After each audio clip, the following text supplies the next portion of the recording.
حمد و صلات کے بعد تمام سامعین و حاضرین السلام علیکم ورحمۃ اللہ وبرکاتہ۔ الحمدللہ رمضان المبارک کا ایک اور جمعہ ہمارے درمیان موجود ہے۔ آدھا رمضان المبارک کا مہینہ گزر چکا، دوسرا آدھا جاری ہے۔ اللہ تعالیٰ سے دعا کرتے ہیں اللہ تعالیٰ اس رمضان کو ہمارے لیے بخشش و نجات کا ذریعہ بنا دے۔ آج 16 رمضان 17ویں شب آنے والی ہے۔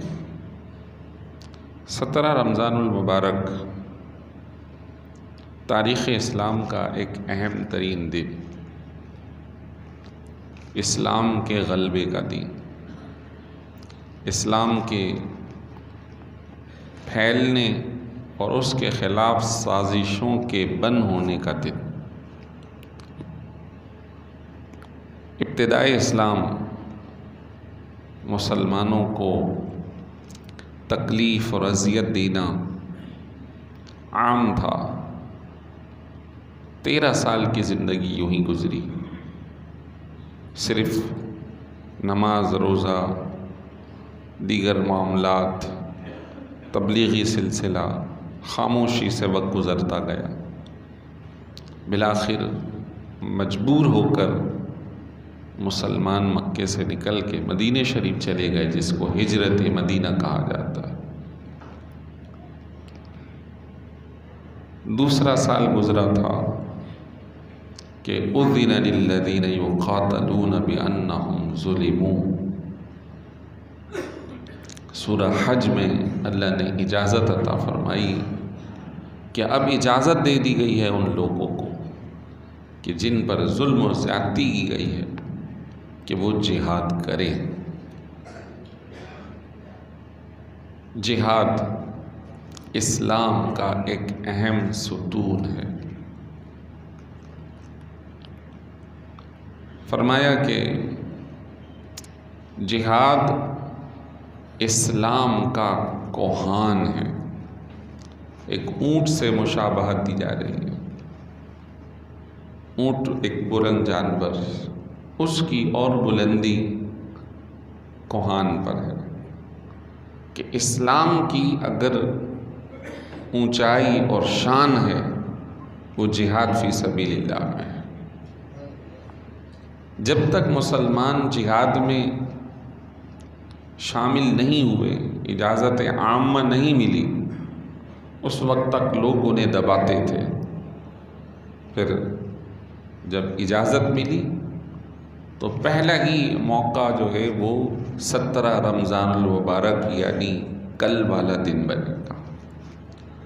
انہوں نے بھی روزہ رکھا ہوا ہے، وہ بھی دیگر نمازیں اور دیگر عبادات میں مصروف ہیں، لیکن پتہ چلتا ہے کہ مکے کے لوگوں کا ایک قافلہ مسلمانوں کے خلاف استعمال کرنے کے لیے جو مال و دولت ہے اس کو خرید و فروخت کر کے بڑھا کر مدینہ شریف کے پاس سے گزر رہا، یعنی وہ مال تیار ہو رہا تھا اسلام اور اہل اسلام کے خلاف استعمال ہونے کے لیے۔ تو آپ صلی اللہ علیہ وسلم نے صحابہ کرام کے ساتھ مل کر اس قافلے کو روکنے کے لیے سفر شروع فرمایا۔ وہ قافلہ تو نکل گیا، وہ قافلہ تو بچ کر نکل گیا، لیکن پھر حکم ہوا کہ اب ہم نے اس قافلے کو نہیں بلکہ ہم نے اب جہاد کے لیے بدر کے مقام پر جانا ہے۔ اب مسلمان جب مکے سے مدینہ شریف گئے تھے تو ایک تو خالص ایمان والے مسلمان ہیں جنہیں صحابہ کہا جاتا ہے، اور کچھ ایسے بھی تھے جو صرف دنیاوی منفعت لینے کے لیے ساتھ ہو گئے تھے، جن کو منافقین کہا جاتا ہے۔ تو منافقین کا بھی ایک حصہ ہے، وہ تذبذب کا شکار ہے۔ وہ خود ہی الگ ہو گئے، اور جو مسلمان آپ صلی اللہ علیہ وسلم کے ساتھ تھے انہوں نے تو پھر یہ اعلان کیا کہ حضور، حضرت سعد بن عبادہ انصاری صحابی کہتے ہیں حضور اگر آپ ہمیں حکم دیں تو ہم اپنے گھوڑوں کو سمندر میں اتار لیں، آپ ہمیں حکم دیں تو ہم برق غماد یعنی یمن کے آخری شہر تک ان کا پیچھا کرنے کے لیے تیار ہیں، ہم آپ کے ساتھ ہیں۔ آپ صلی اللہ علیہ وسلم خوش ہو گئے اور بدر میں پہنچ گئے۔ بدر مدینہ شریف سے دور ایک علاقہ، اب لوگ زیارت پہ جاتے ہیں۔ کئی ایک صحابہ کرام کے مزارات یعنی قبر مبارک ان شہداء کی بدر میں ہی ہیں، اور جن کافروں کو اللہ کے حکم پر دین کی سربلندی کے لیے ختم کیا گیا، ان کے جو جسم ہیں، ان کی جو میتیں ہیں، انہیں بھی بدر کے ایک کنویں میں، ایک گڑھے میں ڈالا گیا۔ بدر کے موقع پر آپ صلی اللہ علیہ وسلم اللہ کی بارگاہ میں دعا کرنا شروع کر دیتے، اللہم انجز وعدتنی، اے اللہ جو تو نے مجھ سے وعدہ کیا تھا وہ آج پورا فرما دے، اے اللہ مجھے جو تو نے وعدہ کیا تھا وہ آج عطا فرما دے، اے اللہ اگر آج یہ جماعت ختم کر دی گئی تو پھر تیرا نام لیوا، تیری عبادت کرنے والا کوئی نہ ہوگا۔ حضور اس قدر گڑ گڑا کے دعا کر رہے کہ آپ صلی اللہ علیہ وسلم نے اتنے ہاتھ بلند فرمائے کہ جو کندھے پر چادر مبارک تھی وہ گر گئی۔ اس قدر حضرت ابو بکر صدیق رضی اللہ تعالیٰ عنہ نے چادر اٹھا کر دوبارہ کندھے پہ رکھ دی اور عرض کی حضور یقیناً اللہ تعالیٰ آپ سے کیے ہوئے وعدے کو ضرور عطا فرمائے گا، ضرور عطا فرمائے گا۔ بظاہر مسلمان 313 اور ان کی تعداد 1000، اس وقت کی کیفیت کو سمجھیں کہ نہ جدید اسلحہ ہے، نہ دور دراز کے ڈرون ہیں، ہر ایک کو اپنے زور بازو سے ہی لڑنا ہے، ہر ایک کو اپنی طاقت، اپنی مہارت کا ہی اظہار کرنا ہے۔ گویا ایک کے مقابلے میں 3 کھڑے ہیں، ایک کے مقابلے میں گویا 3 کھڑے ہیں۔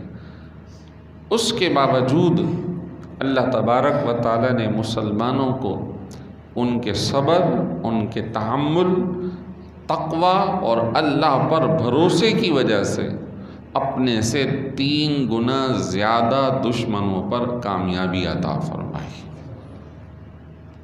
اور پھر اللہ نے ارشاد فرمایا وَلَقَدْ نَصَّرَكُمُ اللَّهُ بِبَدْرٍ وَأَنْتُمْ أَذِلَّةٌ، اللہ نے یقیناً بدر میں تمہاری مدد فرمائی کہ جب تم بے سر و سامان تھے، تمہارے پاس سامان کی قلت تھی، چند ایک تلواریں، نیزے، چند ایک گھوڑے، چند ایک اونٹ، ان کے مقابلے میں سامنے والوں کے پاس اسلحہ زیادہ تعداد میں موجود تھا، ادھر افراد بھی کم تھے، اسلحہ بھی کم تھا، لیکن پھر بھی اللہ نے تمہاری مدد فرمائی۔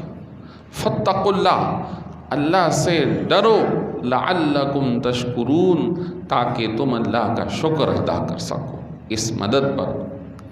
اذ تقول للمؤمنین، یاد کریں اس وقت کو جب آپ مومنوں کو کہہ رہے تھے أَلَنْ يَكْفِيَكُمْ أَنْ يُمِدَّكُمْ رَبُّكُمْ بِثَلَاثَةِ آلَافٍ مِّنَ الْمَلَائِكَةِ مُنزَلِينَ، کیا تمہیں یہ کافی نہیں کہ اللہ آسمان سے اترتے ہوئے 3000 فرشتوں سے تمہاری مدد فرمائے؟ یعنی تم 313 ہو، اللہ تمہاری مدد کے لیے 3000 فرشتے اتارے گا. اگر وہ 1000 ہیں تو اللہ 3000 فرشتے اتارے گا. کیا تمہارے لیے کافی نہیں؟ تم اللہ پر بھروسہ کرو، تقوی اختیار کرو. آپ صلی اللہ علیہ وسلم صحابہ کرام کو ہمت دے رہے، آپ ان کو تعلیم دے رہے، انہیں تقوی اور طہارت کی تعلیم دے رہے. آج جو ہم زوال کا شکار ہیں عمومی طور پر، اس کی بنیادی وجہ ہے کہ امت مسلمہ تقوی، اللہ کی خشیت، اس سے عاری اور خالی ہوتی جا رہی ہے، ہو گئی ہے. آج پرانے زمانے کے مقابلے میں ہم دوسری بڑی قوم ہیں امت مسلمہ، جو کروڑوں کی تعداد میں موجود ہے. لیکن وجہ کیا ہے کہ آج ہم دیکھتے ہیں کہ ہر طرف ایسی کیفیت ہے کہ مسلمانوں کو ڈیگریڈ کیا جاتا ہے، ان پہ زیادتی کی جاتی ہے. 2-4 دن پہلے کی بات ہے، بیت المقدس میں جو واقعہ ہوا ہر ایک جانتا ہے. وہاں کی وہ خواتین کی چیخیں اور آواز، وہ آج بھی کہہ رہی ہیں کہ مسلمان کب تم ہماری مدد کو آؤ گے. آج امت مسلمہ ٹکڑوں میں بٹ گئی ہے. ہم سرحدوں کے پابند ہو گئے. ہماری سرحد میں یہ ہو رہا ہے تو ہم جانیں، ان کی سرحد میں یہ ہو رہا ہے تو وہ جانیں، ان کی سرحد میں ہو رہا ہے تو وہ جانیں. امت مسلمہ کی کوئی مضبوط اور توانا آواز ان چند ہزار یہودیوں کے مقابلے میں نظر نہیں آتی. یہ بھی ایک قیامت کی نشانی ہے اور ہم اسی میں جی رہے ہیں. لیکن یاد رکھیں کہ اگر مسلمان کے دل میں جذبہ جہاد نہ ہو تو حدیث مبارک کے مطابق ایسا مسلمان منافق ہے، وہ پکا مسلمان نہیں ہے.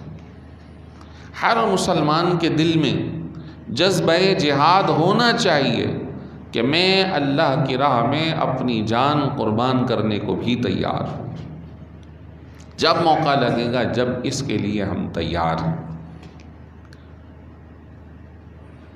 اسی عشرے میں رمضان المبارک میں اعتکاف بھی ہو رہا ہے.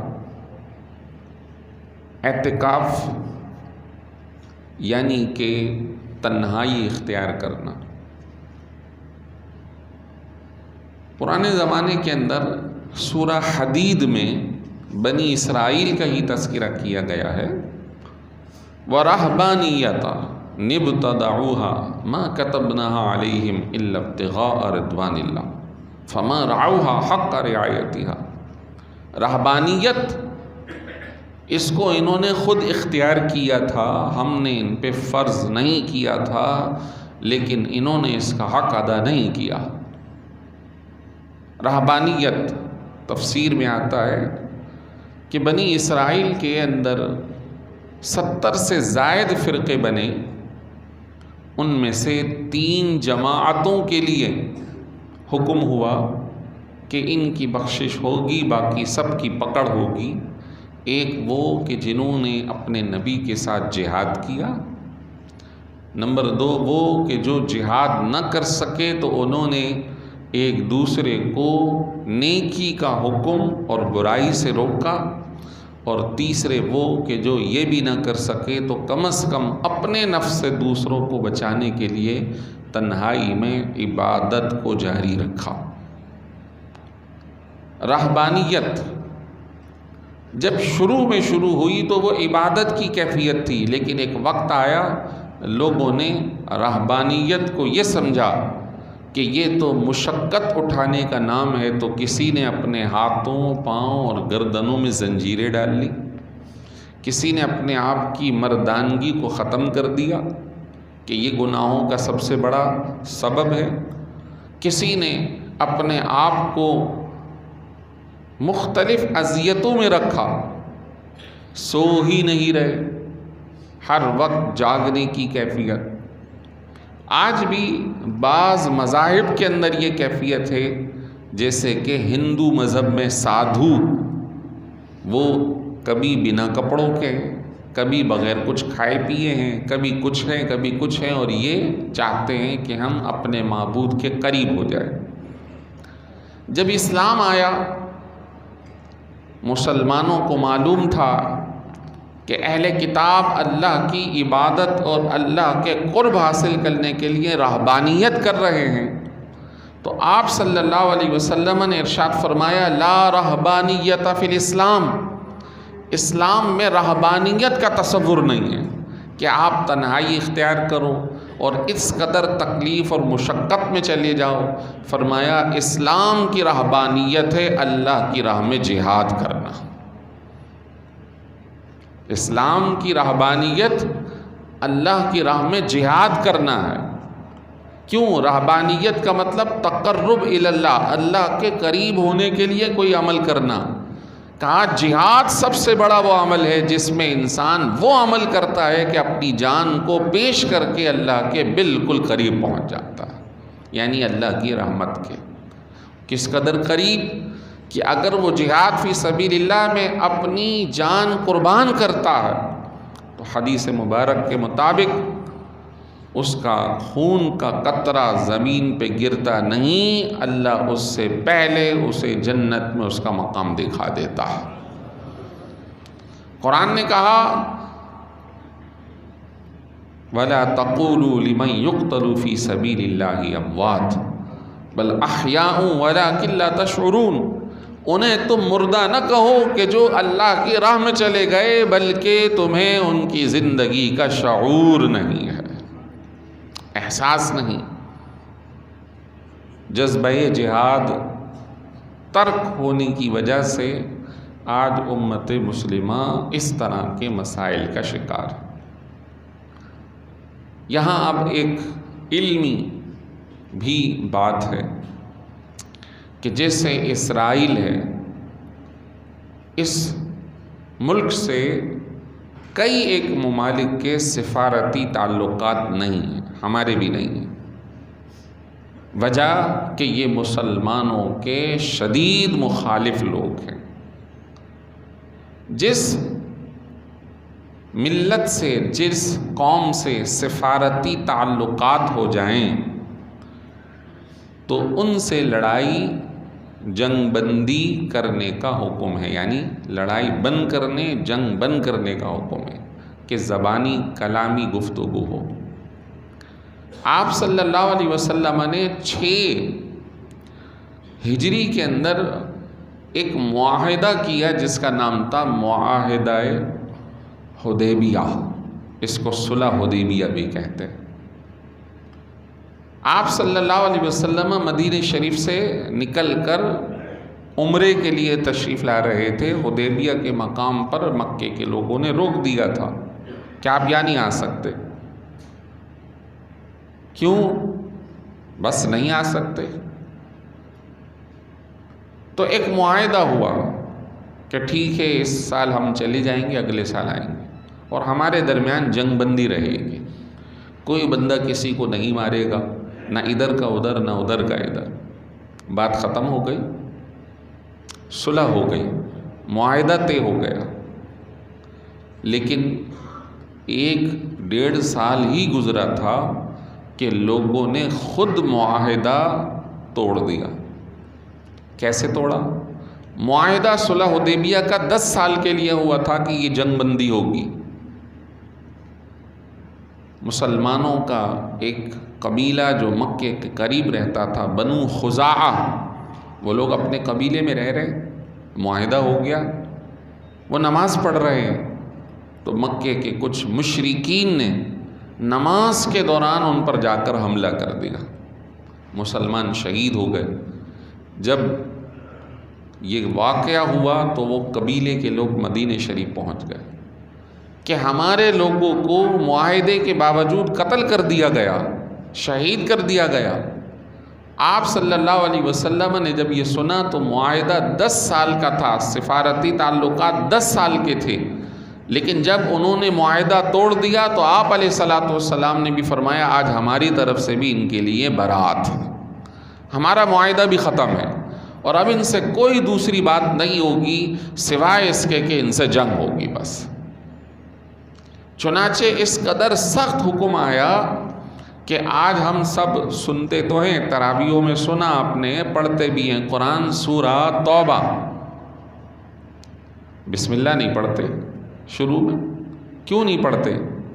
کیونکہ وہ جہاد فی سبیل اللہ کا حکم ہے ادھر، اور اس کا آغاز ہی انہی الفاظ سے ہے، براءۃ من اللہ ورسولہ، اللہ اور اس کا رسول ان سے بری ہو گیا ہے، اپنے عہد سے برآں ہو گیا ہے، اب انہوں نے خود معاہدہ توڑا ہے، مسلمانوں کو شہید کیا ہے، لہٰذا دوسرے مسلمانوں پہ حق ہے کہ وہ ان کے خلاف جہاد کریں۔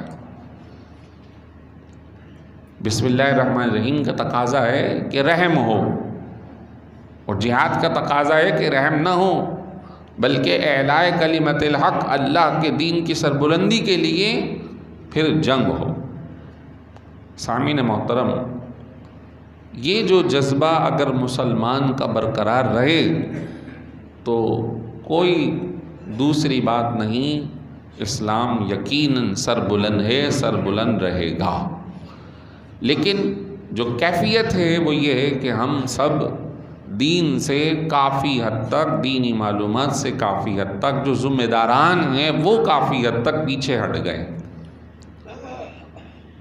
بخاری شریف کتاب الفتن کی ایک حدیث سناتا ہوں جو سن کر احساس ہو کہ ہم کس کیفیت میں رہ رہے ہیں۔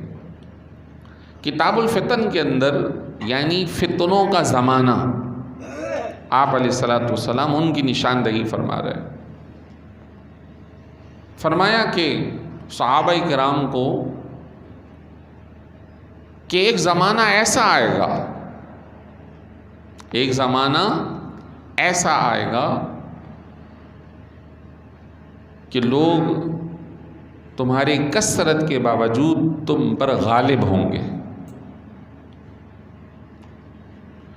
اور وہ اس طرح ہوں گے کہ جس طرح دسترخوان پہ بیٹھا ہوا شخص کسی دوسرے کو کھانے کی دعوت دے۔ یعنی کیفیت یہ ہوگی کہ ایک مار رہا ہوگا تو دوسرے کو بھی بلا رہا ہوگا، اور تو بھی مار، آجا تو بھی مار، تو بھی اپنا حصہ لے لے۔ جیسے کہ مختلف جگہوں پر دیکھا گیا کہ اتحادی جماعتیں مل کر مسلمانوں کو مار رہی ہیں۔ ہمارے قریب میں افغانستان میں ہوا، عراق میں ہوا، دیگر علاقوں کے اندر ہوا، اتحادی جماعتیں مل کر مار رہی ہیں۔ فرمایا ایک زمانہ ایسا آئے گا۔ اللہ اکبر۔ صحابہ کرام نے عرض کی یا رسول اللہ، کیا ہم اس وقت کم ہوں گے، قلیل ہوں گے؟ فرمایا نہیں، تم بہت زیادہ ہوگے، ایسے ہوگے جیسے بارش کے زمانے میں تنکے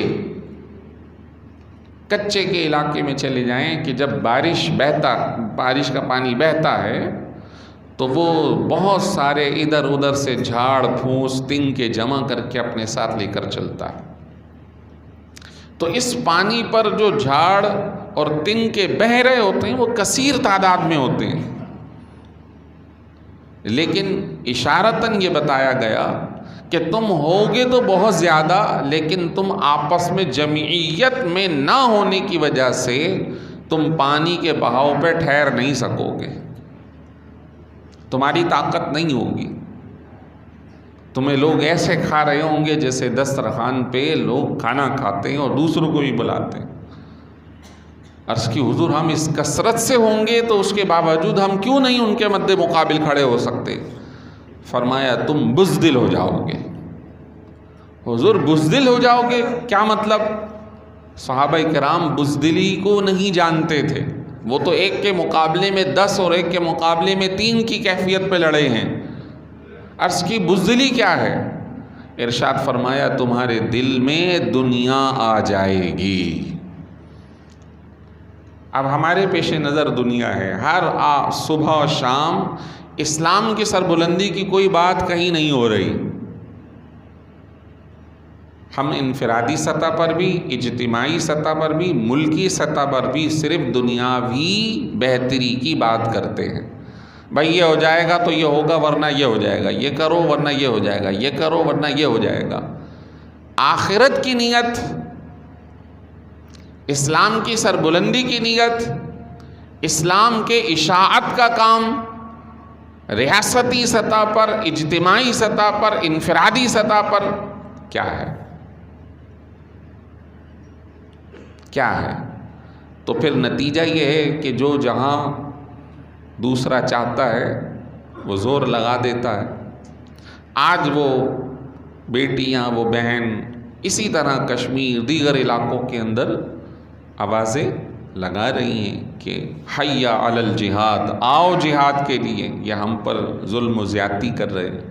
لیکن نہ افراد کو معلوم ہے تو وہ کچھ نہیں کر سکتا، ریاست کو معلوم ہے تو وہ کچھ نہیں کر سکتی، سب خاموشی کا شکار ہیں۔ وجہ اگر ہم نے کچھ کر لیا تو ہماری دنیا ضائع ہو جائے گی۔ قرآن نے یہ بات برملا کہی کہ جب جہاد کے لیے مسلمان جا رہے تھے تو کچھ لوگ یہ کہنے لگے، یہ چوتھے پارے میں، کہ تم ان کے ساتھ مت جاؤ، ہمارے پاس ہی رہو ورنہ وہاں مارے جاؤ گے۔ تو قرآن نے کہا اگر وہاں نہیں بھی گئے تو پھر بھی تم اپنے بستر پہ مرو گے تو صحیح، وقت تو تمہارا طے ہے کہ تم میدان میں مرو یا بستر پہ مرو۔ خالد سیف اللہ، خالد بن ولید جنہیں سیف اللہ کا لقب دیا گیا، کمانڈر تھے، کئی جنگیں لڑی، کئی جنگوں کے فاتح ہوئے، طلب کرتے رہے، رب سے دعا کرتے رہے، یا اللہ مجھے شہادت کی موت عطا فرما۔ کئی جنگوں کے فاتح ہوئے، پورے جسم ان کا جگہ جگہ تلواریں نیزے لگ کے کٹا ہوا تھا، پھر صحیح ہوا، پھر جنگ میں گئے، لیکن آخر میں بستر پر انتقال ہوا۔ کہا میں نے طلب تو بہت کی، جہاد میں بھی بہت حصہ لیا، مجھے اللہ کی تلوار کا لقب بھی مل گیا، لیکن میرے وقت جو ہے وہ میدان جہاد میں نہیں تھا، بستر پہ تھا۔ کاش کہ مجھے میدان جہاد میں شہادت کا رتبہ مل جاتا۔ تو مرنا تو سب نے ہے۔ تو یہی وہ بات ہے کہ اعتکاف، جس کو رہبانیت کا بھی ایک حصہ کہا جاتا ہے، اس میں تقرب الی اللہ ہونا چاہیے، لیکن آپ صلی اللہ علیہ وسلم نے فرمایا تقرب الی اللہ کا سب سے بڑا حصہ جہاد فی سبیل اللہ ہے۔ اللہ تعالی ہمیں جذبہ ایمانی، جذبہ جہاد عطا فرمائے، اور اللہ تعالی مسلمانوں کی دستگیری فرمائے، انہیں اتحاد کی قوت سے مالا مال فرمائے۔ قرآن و سنت پہ اللہ ہمیں عمل کی توفیق عطا فرمائے۔ وآخر دعوانا الحمدللہ رب العالمین۔